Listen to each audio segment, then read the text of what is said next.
theatrical release for The Flash is supposedly moved up for once instead of being pushed back, and it's to avoid competition from Disney.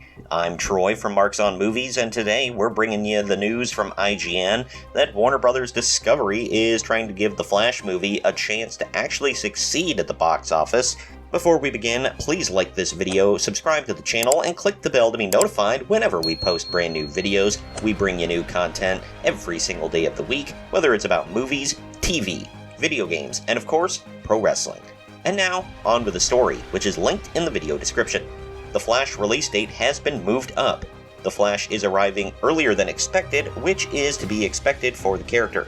Warner Bros. Discovery has pushed forward the release date for The Flash. The studio announced that The Flash will now premiere in theaters on June 16, 2023, a week earlier than its previously announced June 23, 2023 release date. This is likely to avoid Indiana Jones and the Dial of Destiny, which finally announced that it will premiere on June 30th.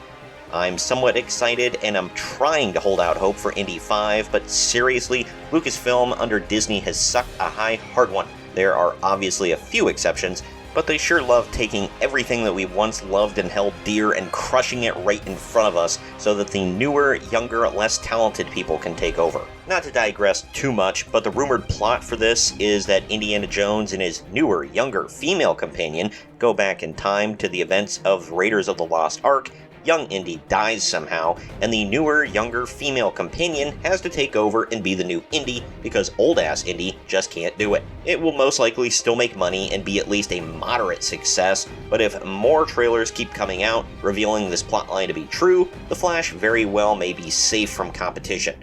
But getting back to this article, The Flash has had a dogged time getting to the movie theaters from multiple director searches, delays, and star Ezra Miller's legal controversies, including arrests and announcement that they will seek help for mental issues.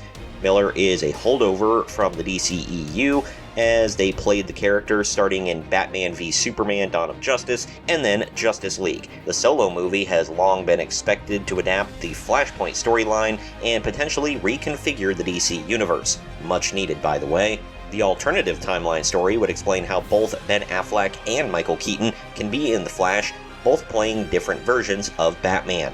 The movie also includes Sasha Calle as Supergirl. Yeah, you know, that crappy-looking Supergirl movie that no one wanted, no one asked for, and David Zaslav came in and axed. Oh no, whatever shall we do? Oh yeah, we'll go back to not giving a damn and thinking whatever deity we pray to that this movie will never be made. Also, look at that damn suit. Who the hell designed this thing and thought that it was brilliant? Sasha Calle is a fairly attractive woman, but this suit would be absolutely hideous on anyone. But anyway, back to the article. It's unclear what the DC universe will look like once The Flash finally premieres and potentially rewrites the DC universe. The movie, which has resisted calls for cancellation after Miller's arrest, could set the stage nicely for a clean slate and will allow new DC co-presidents James Gunn and Peter Safran to imprint their own designs on the DC universe. The two are reportedly finalizing their master plan, which will connect DC movies, TV, and animation, and Gunn has been dropping teases for different DC characters on Twitter, like Mr. Terrific, and art from the DC storyline Kingdom Come.